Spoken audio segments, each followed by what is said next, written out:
Welcome to our channel. Today we how to update Notion databases for project tracking, full guide step by step clearly. Open Notion and navigate to the workspace where your project databases are located.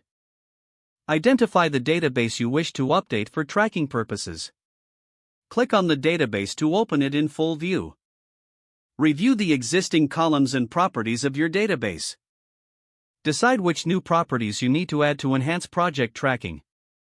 To add a new property, click on the plus sign next to the existing columns.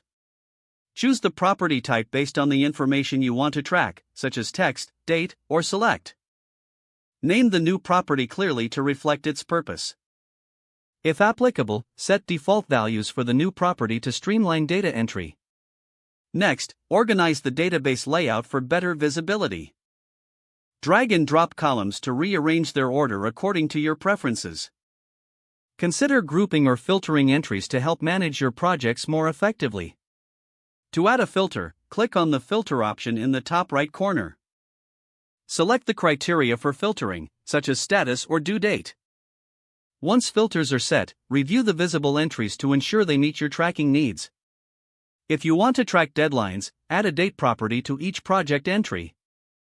Fill in the deadlines as you update each project. Utilize the board view if it suits your tracking style better. Switch to board view by selecting it from the view options at the top left. This allows you to visualize projects based on their status or category. Regularly audit the database to ensure all entries remain accurate and relevant.